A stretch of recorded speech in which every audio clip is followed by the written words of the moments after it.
go to John 6:1, and I'm going to show another tool here, the Synopsis window. The Synopsis window will open to your current browse window verse. So I went to Tools and this, viewing the text, and I knew John 6:1 was an example here. You have a Synopsis window with all four Gospels. So here then, the Synopsis window will allow you to look at the different Gospels all in parallel. Brings them in for you. This file in here is the Elan Synopsis here. So, and there are a number of other files I can open, and you have a lot of different ones. You can have Elan in Greek, so it'll display in Greek. You have such things as, let's see, New Testament and the Old Testament and the New Testament, so you can compare, you have quotations, Old and the New. You do also have a Old Testament synopsis as well. So for example, with the Ten Commandments, you have two different accounts of that. That'll also show up in the Synopsis window. So that can be a really useful tool as well. Sure.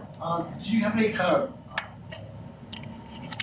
devices or searches which would display various pericopes that are aligned according to their appearance in the Synoptic Gospels? Or is that for version 11? I'm not sure exactly what you like mean. if you came across something in, I don't know, Mark 1, the demon-possessed man in the synagogue. I believe that shows up in Matthew and Luke, or at least one of them. Is there any cross-referencing system? Well, that's where the Synopsis window would be. That would do that. Okay. So there's a couple of other places where that may occur. The Synopsis window will show the related pericopes. Also, the cross-reference tab a lot of times will list that as well. So a lot of times those are going to appear in there.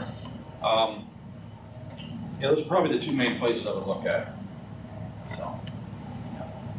Sure. So if you just knew one place to start, but you had an idea that there was a parallel text, you wouldn't have to remember what it was. Right, and well, in this case here, I may not know. I knew what John 6:1 had before, but I didn't remember it was Luke 9. Right. But it's going to show me those things. Right. Okay. And I may or may not know that there is another one. You know, if I can go through this list here, and here the commissioning of the 12. Well, there we go. There's a couple of parallels here. I didn't know that there was one necessarily. Okay. But that'll also show me that. So.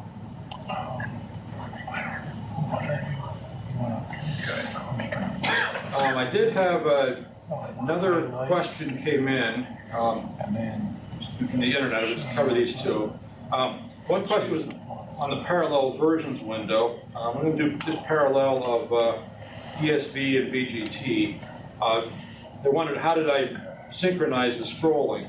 Right here on the left side, there's a next book, next chapter, and next verse scroll button. So I can just click down on the buttons, and that synchronizes it. So I guess I didn't explain that when I went through it the first time, so sorry. So that's there.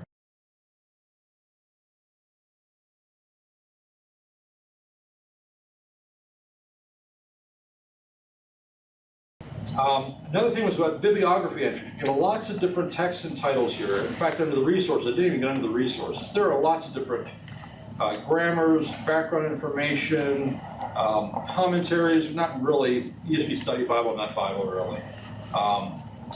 Greek grammars, lots of different grammars here. For example, Wallace's Greek grammar, for example, and quite a number of others. But where do you get copyright information for these things? Well, if you go under Help and show copyright information and show bibliographic information. So here you have bibliographical information. Opens up here in the Help file, but you're going to see bibliographical styles, or files rather. Also, there's information here about including source citation from BibleWorks. And this here, we've included Zotero files. Using Zotero Bibliography Manager, we do have some files here listed at the bottom that you can import into Zotero, and then you can use that then when you're writing your papers to reference BibleWorks format. So that's how you do it. The instructions are here in the help file concerning that. But you can also look here. We have a Chicago Manual Style and that MLA, and these were generated from Zotero also. But here's Chicago Manual style bibliography entries, and here you go. You can copy and paste those as you need. That is for version 9. We haven't updated that information for 10. Just a simple update. So, but you still have to know how the styles work. We didn't create a full-blown bibliography management program.